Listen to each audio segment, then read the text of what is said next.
پہلے انسان مہر کیا؟ پہلا نکاح کیا مہر ہے؟ حضور پہ درود پڑھنا. اس نکاح جو درود پڑھنے کے جس کا مہر درود ہو. اس کی پنکھے کی آواز ذرا تیز آ رہی ہے پبلک کی طرف. چلو اپنی طرف ذرا سکون ملے گا ماشاءاللہ. تو اب آپ کی بات سمجھ میں آ رہی ہے؟ پہلا نکاح حضرت آدم و حوا کا انسانیت میں پہلا نکاح. مہر کیا ہے؟ مصطفیٰ پہ درود پڑھنا.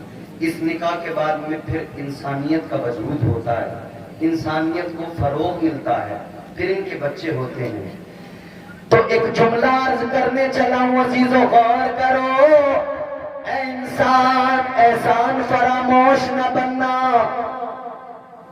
یہ یاد رکھ لے تو کسی بھی مذہب سے ہو, تو بنا اس وقت ہے, دنیا میں آیا اس وقت ہے کہ جب مہر ادا کیا حضرت آدم نے درود پڑھ کر, تو پتہ لگا اے انسان تیرا خمیر ہی درود پڑھنے سے تیار ہوتا ہے. تیرا تو خمیر ہی درود مصطفیٰ کی برکتوں سے تیار ہوتا ہے. اے انسان اب تو جاگ جا, اب تو سنبھل جا, ادھر ادھر سر نہ جھکا, آ جا سر جھکا دے بارگاہ خدا میں, اور دل جھکا دے بارگاہ مصطفیٰ میں. کیونکہ تیرے وجود میں درود مصطفیٰ کی برکتیں, تیرے وجود میں درود مصطفیٰ کی تاثیر ہے. اچھا اللہ نے جنت میں رکھ دیا حضرت آدم کو, حضرت حوا کو, مگر مسئلہ یہ کہ شیطان تو بڑے فراق میں تھا, کسی طرح بہکاؤں. سوچ رہا تھا میرا بڑا نقصان ہو گیا, میں ذلیل و رسوا ہو گیا, میں ذلیل و خوار ہو گیا. یہ بھی چیز آپ دیکھتے ہوں گے معاشرے میں, آدمی اپنی غلطی پہ نظر نہیں رکھتا ہے. اگر اپنی غلطی کی وجہ سے کہیں کوئی معاملہ ہو جائے تو یہ نہیں سوچتا کہ یہ میری کمی تھی, اپنی غلطی کو سدھار لوں, اپنی غلطی کو درست کر لوں, بلکہ شیطان اسے فوراً مشورہ دیتا ہے, کہتا نہیں بھئی تیرے ساتھ میں بڑا غلط کر دیا, اب اس کا بدلہ لیا جائے گا, اب انتقام لیا جائے گا. نتیجہ کیا نکلتا ہے؟ آپس میں وہ دشمنی پیدا ہوتی ہے جو نسلوں تک چلتی رہتی ہے. یہ شیطان ڈالتا ہے, شیطان وسوسے, کیونکہ شیطان نے اپنی غلطی کو سدھارا نہیں تھا.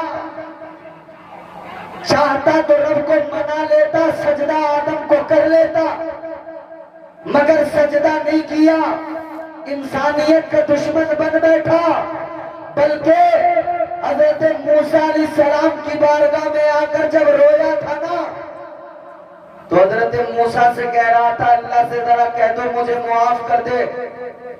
حضرت موسیٰ نے اللہ کی بارگاہ میں عرض کیا تھا مولا شیطان رو رہا ہے معاف کر دے. اللہ نے فرمایا موسیٰ دھوکہ دے رہا ہے. یا اللہ پھر کیا کروں؟ اللہ نے فرمایا جاؤ جا کر کہہ دو اے مردود تو نے آدم کو سجدہ نہیں کیا, اللہ نے تجھے مردود بنایا, چل ایک کام کر آدم علیہ السلام کی قبر پہ چلا جا, سجدہ کر لے, اللہ تجھے معاف کر دے گا, اللہ تجھے بخش دے گا. جیسے موسیٰ علیہ السلام نے آ کے بتایا چل بھائی حضرت آدم کی قبر پہ چل, وہاں جا کے سجدہ کر لے, تیرا کام بن جائے گا, اللہ تجھے معاف کر دے گا, رب ذوالجلال تیری خطا کو بخش دے گا. اتنا سنا نا, کہنے لگا جناب آدم سامنے تھے میں نے سجدہ نہیں کیا, اب بھلا میں قبر پہ سجدہ کروں گا؟ کہتا جب آدم سامنے تھے تب میں نے سجدہ نہیں کیا, اب کیسے کر لوں؟ انسان جو اکڑتا ہے یہ اکڑ اس کے اندر شیطان پیدا کرتا ہے. اپنی غلطی کو نہیں سدھارتا, یہ اکڑ اس کے اندر شیطان پیدا کرتا ہے. شیطان اکڑ گیا, کہنے لگا اب میں آدم سے انتقام لوں گا, بدلہ لوں گا. تاجدار مدینہ والی کائنات مصطفیٰ جان رحمت کے عاشق و غور کرو, شیطان بدلے کی طاق میں لگ گیا, کہنے لگا انتقام لوں گا, بدلہ لوں گا, آدم کو چھوڑوں گا نہیں. آدم و حوا جنت کے اندر اس نے پلاننگ شروع کی. پہلے بڑا عبادت گزار تھا، اسم اعظم اسے معلوم تھے. اسم اعظم اس نے ان کا ورد کیا، اس کے سہارے یہ آسمانوں کی بلندیوں پر پہنچنے لگا. آسمانوں کا سفر کیا، 7ویں آسمان پہ پہنچ گیا. اب اس نے کہا جنت میں کیسے جاؤں، اس کے آگے کیسے سفر کروں. جنت میں جانے کی کوششوں میں ہے کہ کسی طرح جنت میں جاؤں، آدم کو بہکاؤں. اللہ تعالیٰ نے ادھر حضرت آدم کو فرمایا تھا ایک شجر ہے، ایک درخت ہے جسے قرآن نے شجر ممنوعہ کہا. اللہ نے فرمایا اس کے قریب نہ جانا، اس کا پھل نہ کھانا. وَكُلَا مِنْهَا حَيْثُ شِئْتُمَا وَلَا تَقْرَبَا هَذِهِ الشَّجَرَةَ فَتَكُونَ مِنَ الظَّالِمِينَ. اللہ تعالیٰ نے فرمایا اے آدم و حوا اس درخت کے پاس نہ جانا، اس کا پھل نہ کھانا. کون سا درخت تھا؟ اب مفسرین کرام فرماتے، بعض نے فرمایا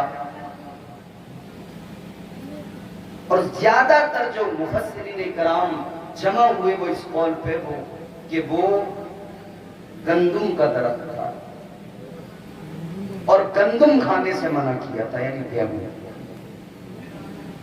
اچھا اس دور کا گیہوں کتنا بڑا ہوتا ہے جی؟ بولو.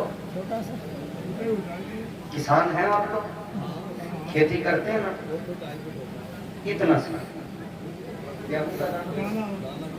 گیہوں کا دانہ اتنا سا، اور پھر تقریباً 2 سے 2.5 فٹ دانہ اتنا سا.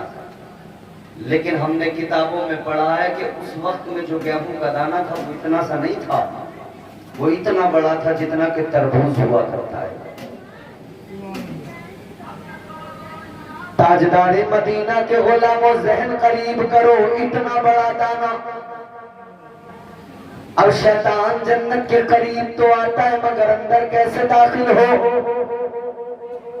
اچھا ایک وقت وہ تھا کہ یہ جنت میں آتا جاتا تھا، ایک وقت یہ ہے کہ اب اسے مردود بنا دیا گیا. اب یہ سوچ رہا ہے کیسے جاؤں جنت میں. تو اس نے چال چلی.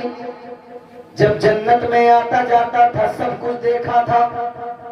ادھر اللہ تعالیٰ نے جنت میں حضرت آدم علیہ السلام بھی ہیں اور ان کے ساتھ میں ان کی خدمت پر اللہ نے کئی اور مخلوقات کو مامور کیا.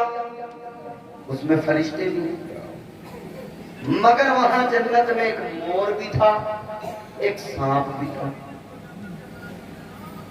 اور جو آج مور ہے تو خوبصورت مگر پیر کالے، اور لوگ کہتے بھی ہیں کہ جب پیروں کو دیکھتا ہے تو روتا ہے.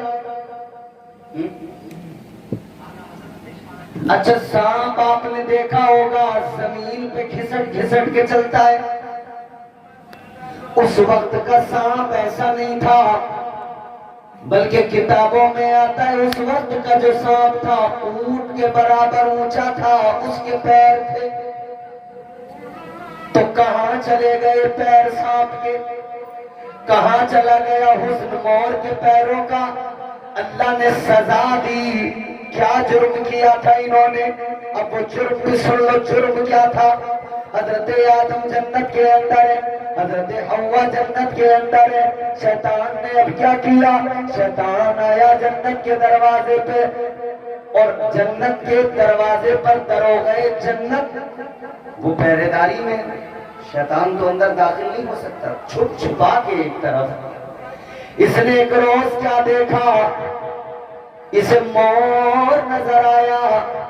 اس نے مور کو اشارے سے بلایا، مور قریب آیا. یہ جنت کے باہر، وہ جنت کے اندر.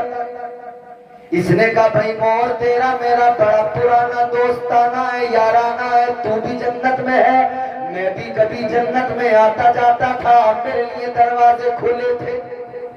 کہتا یار یہ بات الگ ہے کہ اب میں جنت میں آتا جاتا نہیں. مجھے اللہ تعالیٰ نے مردود بنا دیا، مگر تو بڑا پیارا ہے، تجھ سے تو میری دوستی ہے۔ شیطان نے پہلے مور کو بہکایا، کہنے لگا یار تیرا حسن بڑا پیارا ہے، میں آج بے چین ہو گیا، تجھے دیکھنے چلا آیا، تیرا حسن دیکھنے چلا آیا۔ تو یہ بھی شیطانی فطرت ہے، کسی کے منہ پہ اس کی تعریف کرنا، تم بڑے اچھے ہو۔ شیطان نے مور کو پہلے بہکایا، جنان نے کہا تو بڑا خوبصورت ہے بھائی، جب تو ناچتا ہے تیرے پر یوں کھلتے ہیں، کیا خوبصورت منظر ہوتا ہے۔ آدمی جب سنتا نا تعریف، تو آج آدمی کی بھی حالت یہ خوش ہوتا ہے، ارے صاحب میری بڑی تعریف ہے۔ شیطان نے ادھر بہکایا، ادھر یہ مور اپنی تعریف سن کے مگن ہو گیا، خوش ہو گیا، کہنے لگا یار تو میرا یار تو ہے پرانا، مگر کیا کروں، میں جنت کے اندر ہوں اور میں تیری کوئی مدد نہیں کر سکتا، میں تجھے جنت میں لا نہیں سکتا، کیونکہ تجھے اللہ نے مردود بنایا ہے، مجھے اللہ کے قہر سے ڈر لگتا ہے۔ شیطان بولا کہ تو میری زیادہ مدد نہیں کر سکتا، اتنی تو کر سکتا ہے کہ تو آدم و حوا کو جنت کے دروازے کے قریب تو لا سکتا ہے۔ کہا کیسے لاؤں گا؟ کہنے لگا تو جب پر کھول کے ناچتا ہے، جو تجھے دیکھتا ہے تیری طرف چلنے لگتا ہے۔ کہا کہ تو پر کھول کے لہرا کے ناچتے ناچتے آگے آگے چلتے رہنا، آدم و حوا تجھے دیکھیں گے، تیرے پیچھے پیچھے چل کے آئیں گے۔